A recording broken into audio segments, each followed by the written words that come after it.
Sign it. CEO Scott Keller didn't say hello. He didn't explain. He didn't even pretend this was a conversation. He tapped the pen firmly on the paper twice, sharp and impatient, as if the problem in front of him was my hesitation, not his decision. This meeting is about accountability, he added, finally looking up. I was still standing when he said it. No chair offered, no preamble. Just a sealed outcome delivered with executive calm. The document already carried his signature. Mine was the only thing missing. You were fired for irresponsibility, Scott said again. Louder this time, like repetition could turn accusation into fact. I'm Mira Dalton. I was the client strategy director, the person clients asked for by name when deals stalled or trust cracked. I managed the relationships Scott liked to parade in earnings calls, the ones he called proof of leadership while standing behind a podium I never asked for. I asked one question. Which responsibility? Scott's mouth tightened. This isn't about specifics. Of course it wasn't. Specifics required evidence. Evidence required memory. And memory had become inconvenient. He shifted in his chair. Confident now. You're good at what you do, Mira. But you're not irreplaceable. He paused, letting the words settle. Middle management never is. That landed harder than the accusation. Not because it was true, but because it was rehearsed. He'd practiced reducing me. Practiced saying it without flinching. HR stared at the table. No notes, no objections. Silence dressed up as procedure. I skimmed the page. Neutral language, clean phrasing. Nothing a lawyer couldn't defend from a distance. I signed. Scott watched closely, relief flickering across his face. He mistook compliance for collapse. As I stood to leave, he added one last line. Casual and smug. Like advice. Clients don't follow people. They follow brands. I nodded. Because arguing would have made him feel powerful. Walking out made him feel finished. The hallway felt too quiet. My pulse wouldn't slow. Confusion pressed in, not about being fired, but about how carefully this had been staged. If I truly didn't matter, none of this effort would have been necessary. That moment hits hard, doesn't it? If your chest feels tight or your thoughts are racing, you're not alone. If you can. Light a scented candle and let it burn for a minute. Sometimes a small ritual helps steady the noise in your head. Tell me where you're listening from tonight, and if this story feels familiar. Stay with me, subscribe, and keep listening. Because what happens next is where the balance starts to shift. I spent the days after my termination replaying the work Scott Keller now pretended never happened. Not speeches or applause, but recoveries done quietly. The kind that keep companies alive while egos stay clean. The Chicago contract came back first. Scott had promised timelines legal never cleared, spooking the client and nearly triggering an exit. I rewrote terms overnight, aligned compliance, and restored trust before morning. On Monday, Scott called it leadership and forgot the panic entirely. There were audits, too. Regulators wanted clarity, not confidence. I handled the calls, documented risk, and kept accounts loyal while Scott stayed visible and untouched. When the storm passed, he praised team effort, a phrase he used whenever credit felt dangerous. The unfairness burned. But I didn't stop. Work steadies me. I gathered documents, updated credentials, and prepared for my next role with routine and discipline. I don't accept idleness. Movement beats memory. I set up access, reviewed policies, and focused on execution. Days filled again. Nights quieted. Progress replaced reflection. Then Scott emailed. Polite, professional. He asked for my new employer's name to update personnel records. Housekeeping, he called it. The timing felt wrong, curious, unnecessary. I answered calmly with the company name and archived the message. Then I made a note. Not from fear, but habit. Experience teaches this questions that arrive late are never innocent. And details suddenly wanted always matter. I kept my composure, logged the exchange, and moved forward. Unaware this simple request would expose motives, shift power quietly, and begin consequences Scott never calculated or could reverse later on. Listen closely, the next small detail changed everything. The email Scott sent after my reply should have ended the story. It didn't. It felt like a bridge disguised as paperwork, a polite excuse to stay connected. His request for my new company's name had sounded harmless enough, almost courteous. But it lingered in my thoughts longer than it deserved. 2 days later, the first call happened. I didn't hear it myself. I heard it echo. A quiet question reached me through a colleague who tried to sound casual and failed. "Your former boss seems invested," she said. "He just wanted to understand where you landed." Scott had introduced himself as a former employer reference. Confident, friendly, practiced. "I thought it might help," he said. According to the note that followed, "She's talented, absolutely talented, but a bit unstable under pressure. We had concerns." Concerns. The word was chosen carefully. It suggested wisdom without evidence, experience without responsibility. I felt a cold awareness slide into place. This wasn't bitterness. It was calibration. I didn't react. I didn't call him. I didn't warn anyone. I opened a private file and began documenting. Date, time, recipient, language used. I copied internal summaries exactly as written. No emotion, no commentary. Another call came days later. This one was bolder. "I'm not trying to interfere," Scott said. "I just want to be transparent. You should know how things ended with her. Off the record," he added, as if that phrase carried weight inside a regulated company. It didn't. Each call followed the same pattern. Polite entry, vague caution, no facts, just implication. Scott never accused. He never needed to. He relied on uncertainty to do the work for him.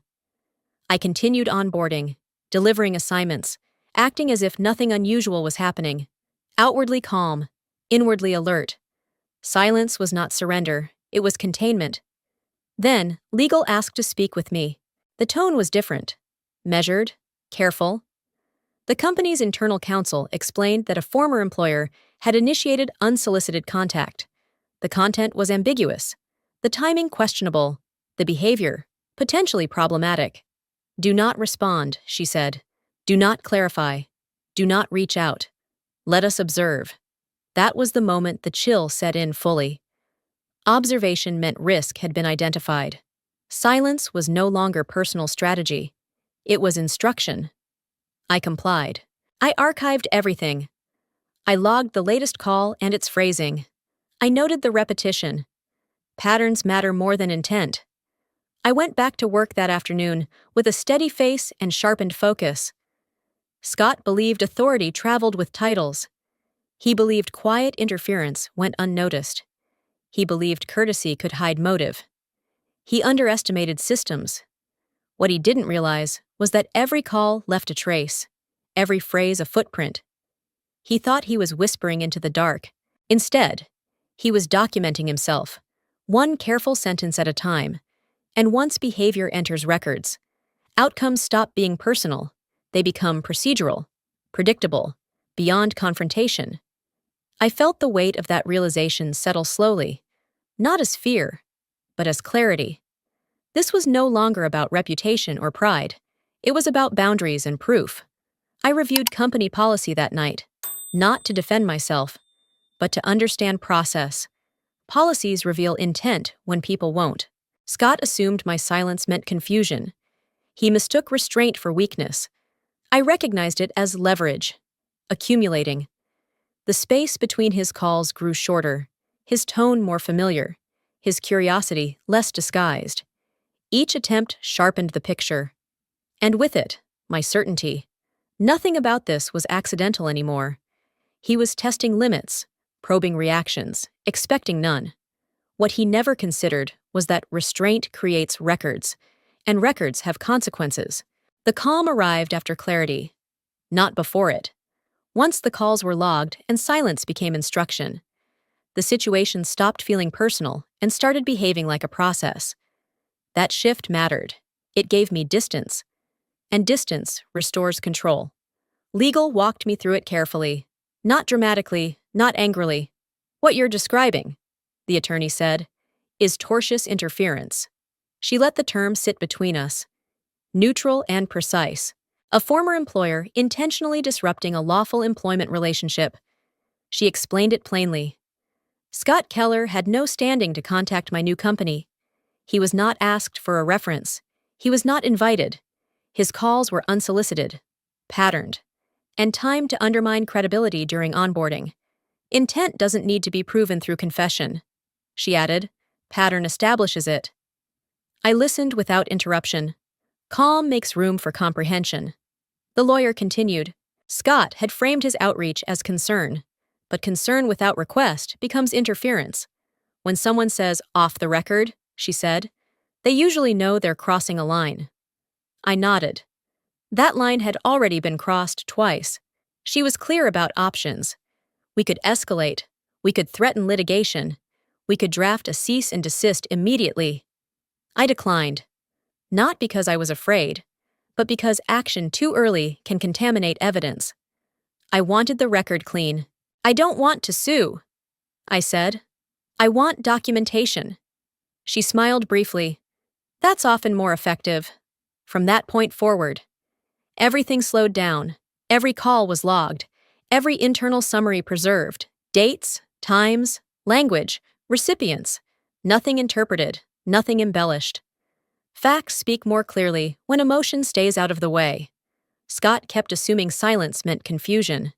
He mistook professionalism for vulnerability. He continued calling, careful enough to avoid accusations, careless enough to repeat himself. Each repetition strengthened the file. I kept working. I delivered assignments. I attended meetings. I stayed visible, composed, reliable. Control isn't dramatic. It's boring. It's consistent. And it unnerves people who expect reaction. Weeks passed. Then the unexpected question arrived.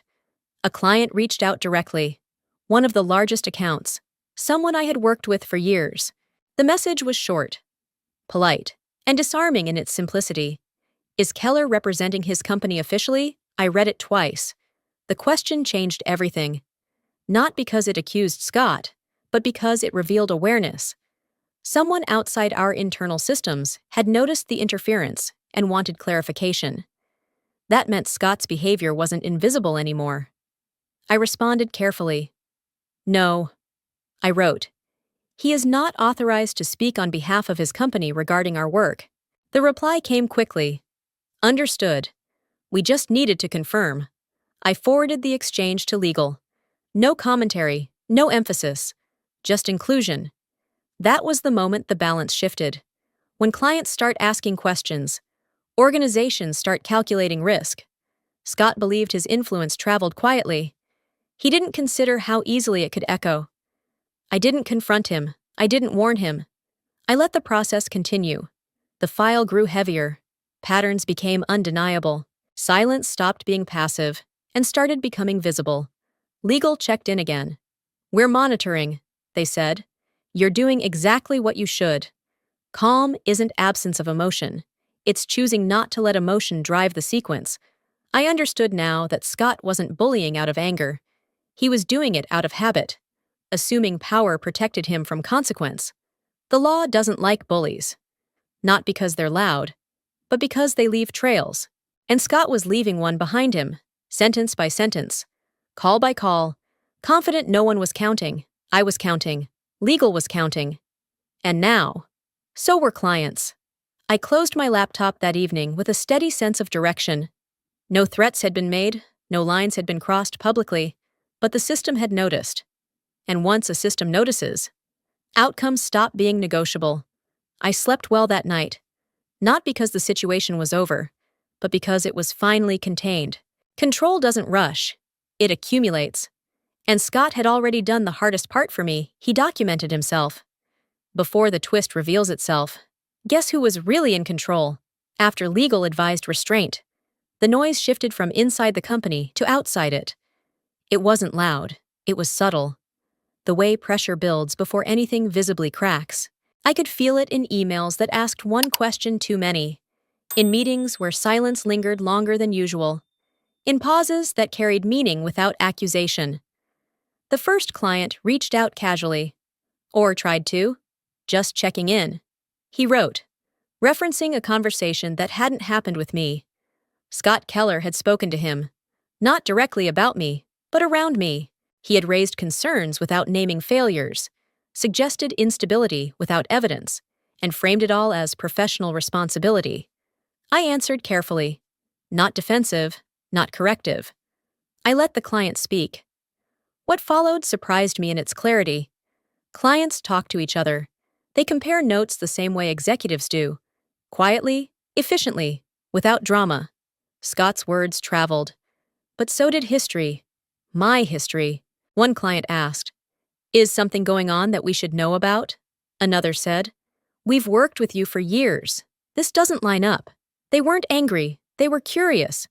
And curiosity is dangerous when truth is consistent. They compared what Scott implied with what they experienced. They remembered late calls answered, problems resolved, promises kept. They remembered who showed up when contracts shook and regulators circled. Memory doesn't disappear just because someone tries to overwrite it. During one call, a longtime partner paused and said it plainly. "He sounds desperate." The word hung there. Not cruel, just accurate. Desperation has a tone. It over-explains. It repeats itself. It leaks intent. I said nothing. I let the comparison complete itself. Days passed. More questions surfaced. None accused. None defended. They simply asked for context, clarity, confirmation. I provided facts when asked, and silence when not. Waiting is easier when you know something is unfolding without your interference. Then came the request that confirmed the shift. A procurement director asked for documentation. "Can you share your ethics policy?" he wrote. "And anything related to third-party interference." I read it twice, then forwarded it to legal. This wasn't about reassurance anymore. It was about governance. The request wasn't hostile. It was procedural. Companies don't ask for ethics policies out of curiosity. They ask when risk enters the picture. Scott's calls had done that quietly, efficiently, without realizing it. I sent the documents, clean, clear, explicit. Our policies were boring in the best way. Precise language, defined boundaries, zero tolerance for unsolicited interference, no commentary needed. After that, the tone changed, conversations slowed, decisions paused. Clients weren't withdrawing, they were evaluating. Evaluation is the longest phase, and the most decisive. I waited. Waiting isn't passive when you're watching alignment form. Scott continued his outreach. Unaware the ground was shifting beneath him. Each new rumor meant a longer memory. Each implication meant documented behavior. He believed narrative controlled outcomes. He forgot experience does too. The most telling moment came in a brief follow-up call. A client said, almost apologetically, "We just need to make sure everyone involved is operating within ethical boundaries. Not a threat, a boundary. That was enough." I ended the call and sat quietly, aware the process had moved beyond my control. And that was exactly where it needed to be. I hadn't defended myself. I hadn't accused him. I had waited, and waiting, I realized, was not inaction, it was strategy. Because when clients start asking questions, they aren't looking for reassurance. They're preparing to choose. The atmosphere stayed calm on the surface, but underneath it tightened with expectation. I kept my schedule unchanged, my tone neutral, my responses factual and restrained. Every hour that passed without resolution increased the weight of questions being asked elsewhere. I understood then that Scott had already lost control, not because clients were angry, but because they were attentive and precise. Attention is unforgiving. It doesn't need drama. It only needs consistency, repetition, and time to work. Consistency had already chosen sides, and waiting allowed that choice to mature without interference or correction needed. The truth didn't arrive as a confession. It surfaced quietly, the way structure reveals itself only after pressure has been applied long enough. By the time clients started asking for policies instead of reassurance, I knew the question Scott Keller never thought to ask was already costing him leverage. The company he kept calling my new job wasn't new at all. I hadn't applied there. I hadn't interviewed. I hadn't negotiated a role. The company was mine. Long before Scott decided I was disposable, I founded it years earlier. Back when my name didn't carry weight in boardrooms, but my work carried results. I built it carefully, then stepped away from daily operations once it could stand without me. That distance was intentional. I didn't need a title. I kept my equity, my client relationships, and my voting rights. I let others run meetings, handle staffing, manage growth from the outside. I looked like an employee returning to familiar ground from the inside. Nothing had changed. Legal confirmed it during a routine check-in, their tone neutral, their phrasing precise. You retain representative authority, the attorney said, based on your agreements. You may speak on behalf of clients you originated. I asked the question that mattered. How many? There was a pause. 83%. The number didn't shock me. The confirmation did. 83% of the client base had signed because of me. Not branding, not marketing, not Scott's borrowed confidence. My name sat quietly in their contracts, buried in appendices no one read until they had to. Scott never had. I remembered the meetings he skipped, the dinners he delegated, the follow-ups he postponed. Clients don't forget who shows up. They remember who answers when things go wrong. They remember who stays when others disappear. I had stepped back from operations to avoid conflict, to keep my focus sharp, to preserve independence. I never imagined distance would become insulation. While Scott was calling around, spreading implication, he was speaking into a system I understood better than he ever tried to. When legal explained my standing, the room stayed calm. No one celebrated. This wasn't victory, it was alignment. You're not obligated to act, the attorney said, but you are authorized. That distinction mattered. I didn't announce anything. I didn't correct Scott publicly. I didn't even adjust my routine. The reveal wasn't dramatic. It unfolded through documentation, the way real power does. Clients had already started asking questions. Now they were asking the right ones. Who represented whom? Who had authority? Who was interfering without standing? One message came through late in the afternoon. We just need to clarify representation. A procurement lead wrote, there's conflicting communication. I forwarded it to legal. They responded on my behalf. Factual and restrained. Scott Keller did not represent his company in this context. He was not authorized to contact clients regarding my role or my employment. The response didn't accuse him. It didn't threaten. It corrected the record. That was enough. The shift was immediate, but quiet. Calls stopped being vague. Questions became formal. Scott's tone changed when he reached out again, more cautious, less confident. You didn't mention this, he said during a call I finally accepted. I wasn't asked, I replied. Silence followed, longer than any pause before. I could hear calculation replacing certainty. He had assumed my move was reactive. He never considered it was a return. The company he never researched was the one that made his interference visible. His calls had triggered scrutiny, and scrutiny had revealed structure. I stayed calm because nothing needed acceleration. Power had already shifted, not through confrontation, but through clarity. Later that evening, legal sent a final note, for your awareness. It read, your authority is well documented. I closed my laptop and sat quietly. Understanding the irony fully, Scott believed influence traveled outward from titles. He never looked beneath them. The company he dismissed as my next step was the one he never realized he'd been speaking into. And now, 83% of the people who mattered knew exactly who held the pen. That realization didn't bring satisfaction so much as steadiness. Surprise fades quickly when logic settles in.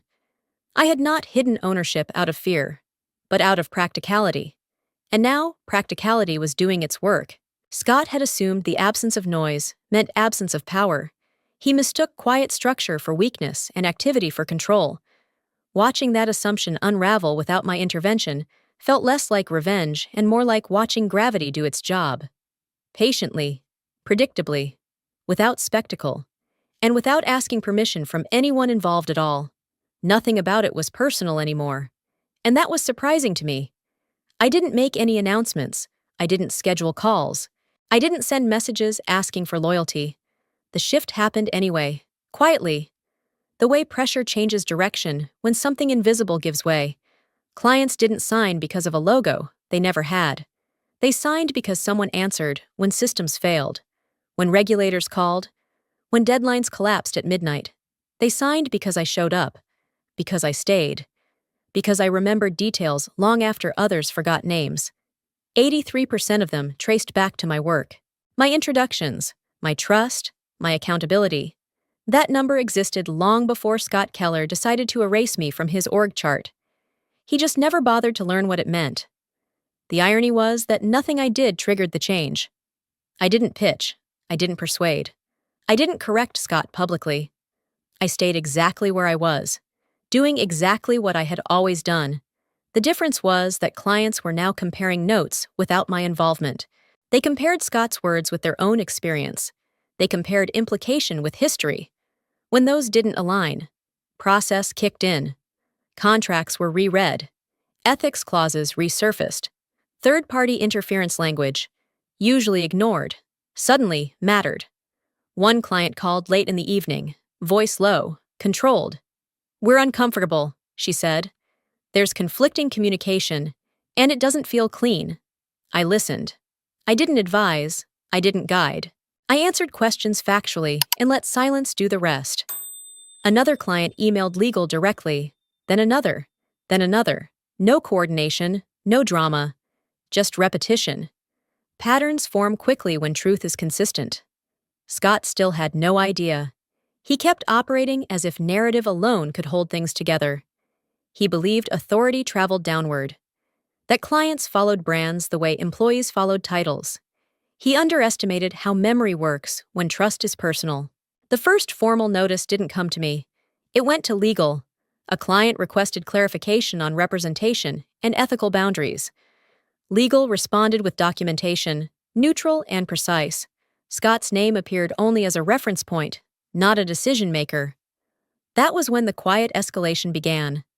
I saw it in meeting agendas that suddenly included compliance reviews, in emails that shifted from conversational to procedural, in questions that no longer asked for reassurance, but for confirmation. Control was changing hands without ceremony. I stayed still, not passive, intentional. Silence kept me out of the narrative while allowing structure to surface. Then the email arrived that changed the tone completely. Subject line, clarification required.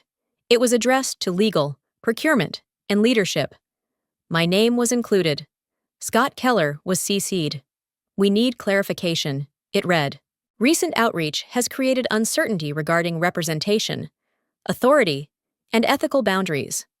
Please advise, no accusation, no emotion, just exposure." I read it once. Then again. Scott had been pulled into daylight without confrontation. His actions, stripped of intent, were now part of a record. He called me minutes later. I didn't answer. Another message followed. Shorter. "We should talk." We would. Eventually, but not now. Clients continued moving through their own processes. Ethics committees met. Risk assessments updated. Decisions delayed. None of it dramatic. All of it irreversible. The quiet explosion wasn't about punishment. It was about alignment. Clients aligned behavior with policy. Policy aligned authority with accountability. Accountability aligned outcomes with reality. I felt the weight of it then. Not as triumph, but as release. I hadn't carried 83% like leverage. I carried it like responsibility. And responsibility doesn't shout when it's recognized. It settles. Scott still believed this was fixable with explanation. He hadn't realized explanation had already been replaced by documentation. I closed my laptop and sat back, aware that the loudest moment hadn't happened yet. But the outcome was already written, not by me, but by the people who had quietly chosen who they trusted long before anyone asked them to choose again. That understanding stayed with me through the following days. Steady and unemotional. I watched calendars fill, questions route through counsel, and assumptions fall away without argument. No one needed my version of events. The record spoke cleanly, calmly, and with authority. Scott would soon realize that influence borrowed from position evaporates when confronted by structure, memory, and policy aligned.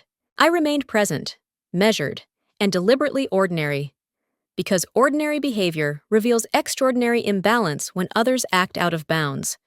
The waiting continued, but it was no longer uncertain, it was directional, patient, and irreversible, moving forward under its own weight, guided by process rather than impulse, and it required nothing more from me than consistency, silence, and the discipline to let truth finish what attention had already begun.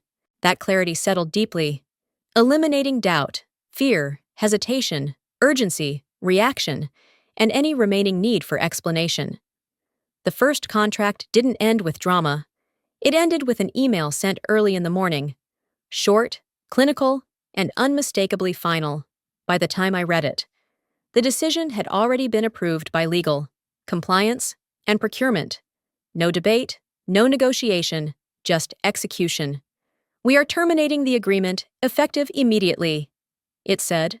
The reason followed on the next line. Stripped of emotion. Unethical third-party interference. I read the phrase twice, not because I didn't understand it, but because of how carefully it had been chosen, not performance, not pricing, not strategy, ethics. That word carries weight because it closes doors quietly and permanently. This was the first domino. The client had been with Scott Keller's company for over a decade, a flagship account, a name he loved to repeat in presentations. Losing it wasn't just financial, it was symbolic, and it happened without warning. I wasn't copied on the termination notice. I didn't need to be. Legal forwarded it an hour later, with a single line for your awareness. I felt no rush of victory. Satisfaction arrived colder than that. Steadier. This wasn't chaos. It was order asserting itself. The official explanation was clean. Scott's unsolicited outreach had triggered a review. That review uncovered repeated attempts to influence perception without authority. Policy required action. Action was taken. There was no room for rebuttal. Scott called within minutes of the decision becoming internal. His name lit up my phone. Urgent. Insistent. I let it ring. Then again. Then again. I didn't answer. I knew what he would say. He would demand explanation, accuse betrayal, insist this was a misunderstanding. He would talk faster than he thought. Anger makes people careless. I let the calls go to voicemail. The message he left was raw. What did you do? He demanded. You need to call me back. Now. I didn't respond. Inside his company. The impact spread quickly. Teams scrambled. Meetings multiplied. No one knew how to explain the loss without exposing the cause. Ethics violations don't translate well into talking points. The client's decision circulated through industry channels by midday. Quietly, but efficiently. People notice when a major account leaves without negotiation. They ask why. Scott tried to contain it. He sent emails. He called contacts. He framed the termination as restructuring, then as a pause, then as mutual. None of it held. The truth had already settled. Legal reached out again, calm and precise. Additional inquiries are coming, they said. Continue to remain silent. I complied. Silence felt less like restraint now and more like insulation. I was outside the blast radius by design. Another call came from Scott. I watched it ring out again, my expression unchanged. I didn't feel cruel, I felt resolved. By the afternoon, the second client had requested a compliance review, not termination, yet. But review is how dominoes line up before they fall. I received a brief message from procurement. We're reassessing our position, it said. We'll be in touch. Scott's tone shifted in his next voicemail. The anger softened into urgency. We can fix this, he said. You're misunderstanding what's happening. I wasn't misunderstanding anything. I understood it perfectly. The first domino always feels unreal to the person standing closest to it. Scott had believed his influence could bend outcomes. He hadn't considered how fragile influence becomes once it's documented. The client hadn't acted out of loyalty to me. They acted out of obligation to themselves. Ethics clauses exist for moments like this, when behavior creates risk that can't be explained away. That night, I sat at my desk longer than usual, reviewing nothing in particular. I didn't celebrate. I didn't replay conversations. I let the stillness settle. The satisfaction wasn't loud. It was clean, cold, final. Scott called again, later than before. I watched the screen light up, then go dark. He didn't leave a message this time. I knew he was beginning to understand that something had moved beyond him. Not because I had pushed it, but because I hadn't. The first domino had fallen, not with a crash, but with a quiet, irreversible shift. And once the system starts correcting itself, it doesn't stop to ask who deserves the outcome. It simply follows its own logic forward, one measured consequence at a time. The moment Scott understood the first contract was gone, confrontation replaced calculation. His confidence collapsed into urgency, and urgency hardened into aggression. He didn't pause to gather facts or consider process. He reacted the only way he knew how, by attacking the nearest explanation that threatened his authority. His call came before sunrise. I answered, already knowing what waited on the other end. "This is on you," he said immediately. "You turned them against us." I let the silence stretch long enough to unbalance him. "You think I don't see what you're doing," he continued. "You're sabotaging the company out of spite," I reminded him. Evenly. That I had contacted no one, that clients had acted independently, that his own outreach had triggered review. He laughed, sharp and hollow. "Don't insult my intelligence," he said. "You don't walk away clean after what you did." The blame escalated quickly. He blamed compliance for being weak. He blamed procurement for panicking. He blamed clients for overreacting. Finally, he blamed me for forgetting where my loyalty belonged. That word landed hard. Loyalty, to Scott, had always meant silence and obedience. "You're disloyal," he said. "After everything we gave you, you chose to burn it down." Then came the threat. "We'll sue," he said, confident again. "Interference, defamation, whatever applies. You don't get to destroy us and walk away." I ended the call without responding. Within minutes, an email arrived. Formal, accusatory. He demanded explanations and implied legal consequences. I forwarded it to legal and said nothing else. Counsel responded swiftly. The cease and desist letter was restrained, factual, and devastating. It outlined Scott's unsolicited contact, cited dates and language, and instructed him to stop all communication with my employer, our clients, and related third parties. It warned of escalation without theatrics. I didn't sign it. Legal did. The letter went out certified. Scott called again the next day. Quieter now, controlled in a way that felt rehearsed. "You didn't have to involve lawyers," he said. "We could have handled this internally. We tried." I replied. "You kept calling." Silence followed, thick and uncomfortable. "You're making a serious mistake," he said at last. "You're destroying bridges you'll need later." "No," I said. "You are." I ended the call. The return receipt arrived that afternoon. Scott Keller's signature confirmed delivery.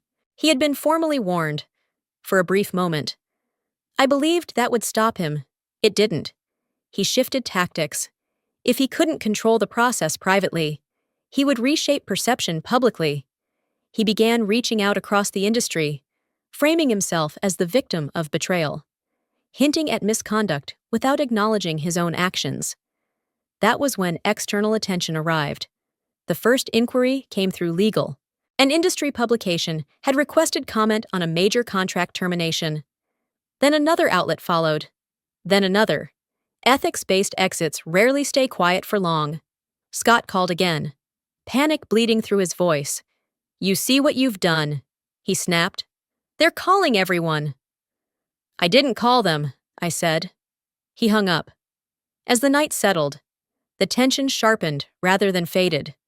Conflict strips narrative until only behavior remains. Scott's behavior was now documented across emails, call logs, legal notices, and third-party inquiries. Mine was consistent, restrained, and verifiable. That difference mattered more than any accusation he could make. Legal checked in before the end of the day. "You did the right thing," counsel said. "Let this unfold." I understood. Escalation was no longer mine to initiate. The process had momentum, guided by compliance and scrutiny beyond Scott's reach. I reviewed the cease and desist again, not for reassurance, but for alignment. It was exact and unambiguous. Scott had signed it. Every choice he made after this point would be deliberate. Industry conversations continued without my participation. Patterns had formed. Threats create attention, and attention invites verification. I closed my laptop late, aware that confrontation had given way to consequence. Scott believed fighting back meant raising his voice. He never understood that each move created evidence. The tension didn't frighten me. It focused me. Once lines are drawn, only outcomes remain, and they follow rules that don't bend for anger or pride. Consequences were already in motion. When the second client left, there was no announcement, no press release, no carefully framed explanation, just a notification sent through legal channels, short and absolute, confirming that the relationship would end immediately. By the end of the week, it was no longer an exception. It was a pattern, one after another. Clients withdrew. Some had been with the company for years. Others were newer but strategically important. None of them argued. None of them negotiated. Each notice arrived with the same language, precise and unemotional, citing policy breaches and ethical concerns tied to third-party interference. No one asked me to speak publicly. No one needed a statement. This wasn't a story looking for headlines. It was a correction unfolding quietly. Contract by contract, Scott Keller tried to call an emergency meeting. Attendance was thin. People avoid rooms where answers are required and excuses are running out. Those who did attend listened more than they spoke, watching numbers update on shared screens as revenue projections adjusted downward in real time. Clients didn't coordinate. They didn't have to. Each decision stood on its own, justified internally, legally sound, defensible. Together, they formed something undeniable, momentum. I watched from a distance, involved only where process required my presence. There was no celebration in it, just a steady sense of balance returning. Justice rarely announces itself. It shows up as alignment. The messages kept coming, effective immediately, pursuant to clause, following internal review. Cold phrases, carefully chosen. The kind that closed doors without slamming them. Scott's voice finally reached me through voicemail, stripped of performance. "This is getting out of hand," he said. "They're walking together." They were, and not because I asked them to. He left another message an hour later. "You owe us an explanation." His certainty sounded thinner now, stretched by reality. I didn't respond. Inside the company, the shift became visible. Departments stopped speculating and started documenting. Legal teams expanded review scopes. Compliance officers requested records they hadn't looked at in years. Silence settled where confidence used to live. There was no press conference, no attempt to spin the losses. Publicly acknowledging ethics-based departures only invites more questions. The company chose quiet containment over spectacle. That choice didn't stop the outcome. By midweek, the board intervened. I learned about it indirectly, through counsel, in a brief message that carried more weight than any headline. "The board has called a special session," it read. "Scott Keller has been asked to attend." The words landed cleanly. No emotion, no commentary, just fact. Scott called once more after that. He didn't accuse this time, he pleaded. "You have to understand how this looks," he said. "They're blaming me. They're responding," I replied. He exhaled sharply. "You're enjoying this?" "No," I said. "I'm watching it finish." I ended the call and felt the tension release. Not as triumph, but as completion. Clients had walked away together without coordination, without noise, without needing permission. They had followed policy, memory, and self-interest, in that order. Justice doesn't rush, it accumulates, it doesn't shout, it balances. As the board convened, I returned to my work, unchanged. The system was correcting itself now, and systems don't require witnesses. They require inputs and time. Scott had supplied both. Whatever happened behind those closed doors was no longer mine to influence.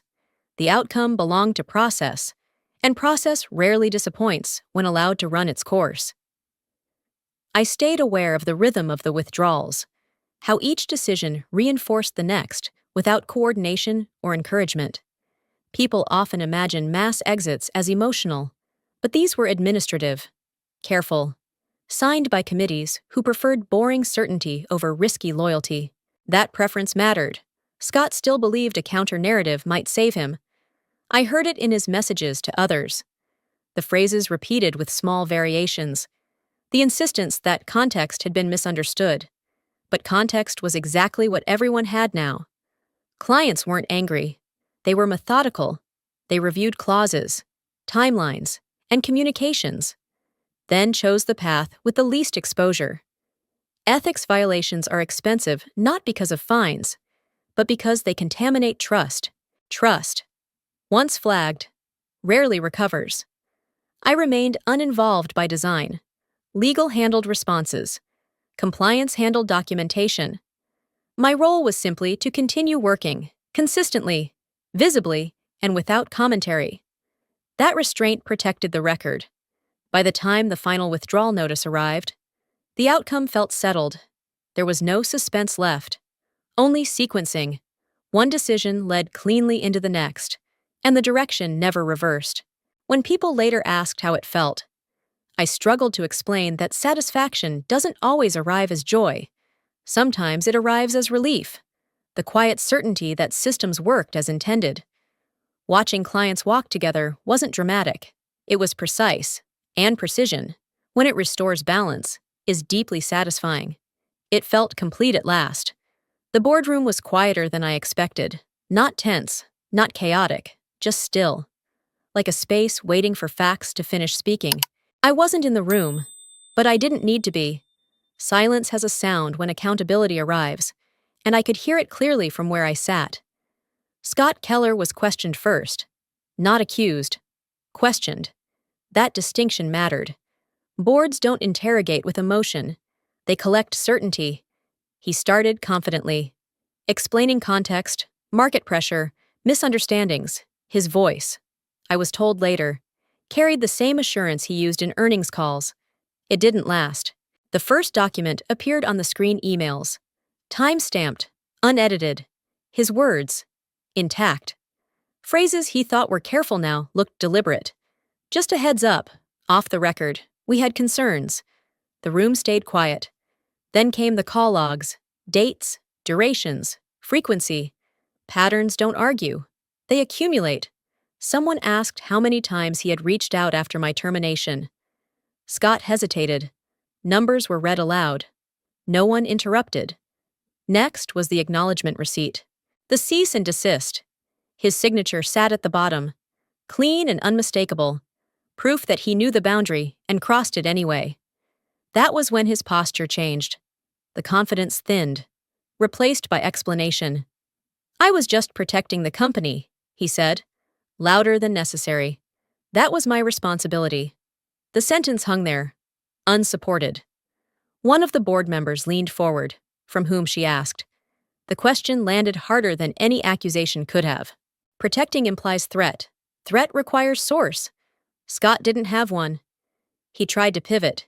He talked about loyalty, about optics, about how things looked bad. None of it addressed the evidence on the screen. The silence returned. Heavier now.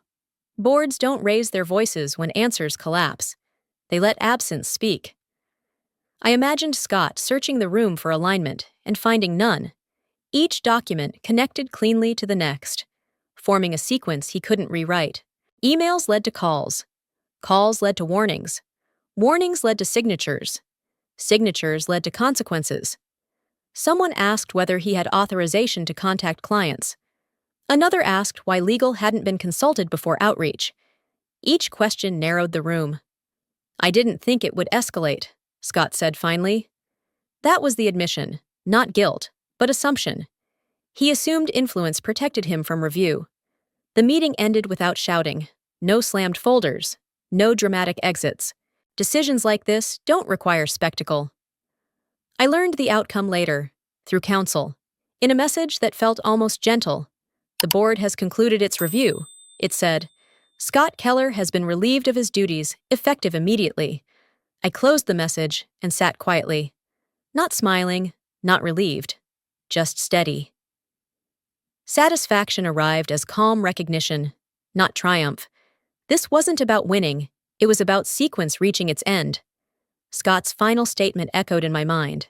I was just protecting the company. He never understood that companies don't need protection from people who follow process. They need protection from those who don't. The silence in that boardroom wasn't empty. It was complete. I learned about Scott Keller's termination the same way I learned most things at the end, quietly. Through process. Without ceremony. A brief note from counsel confirmed it. His role had ended. Effective immediately. No press release followed. No statement was offered. The company chose silence, and silence was appropriate.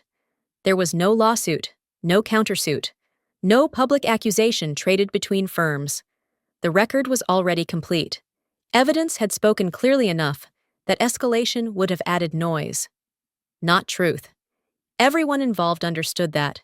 Closure doesn't always need a courtroom. I returned to work the next morning and found nothing disrupted. Calendars stayed full, clients stayed focused, decisions moved forward without tension hanging over them. The absence of conflict was the clearest sign it was finished. Systems function best when the interference stops. I continued leading the company I had built, not as a symbol of victory, but as a responsibility that never paused. My role hadn't changed. My name still appeared where it mattered. In contracts, in trust, in conversations that valued clarity over control. Peace followed consistency. Occasionally, someone would ask how it felt. I never had a dramatic answer. It felt accurate. It felt earned. Justice didn't arrive with applause. It arrived with alignment. That was enough. Scott disappeared from the narrative as quickly as he had tried to dominate it. There was no satisfaction in that. Only resolution. He wasn't punished by me. He was corrected by structure. I didn't celebrate. I didn't revisit old conversations. I didn't explain myself. The truth had already done that work. All I had done was refuse to interfere with it. The experience left me calmer than before, not hardened. It reminded me that restraint can be power, and that patience doesn't weaken outcomes, it strengthens them. When systems are allowed to function, they reveal what matters and remove what doesn't. I closed that chapter without bitterness or spectacle, and I moved forward with clarity, stability, and focus. Nothing needed to be reclaimed. Nothing needed to be proven. Calm followed naturally. I didn't take revenge. I let the truth finish the job. I didn't walk away from that chapter feeling powerful.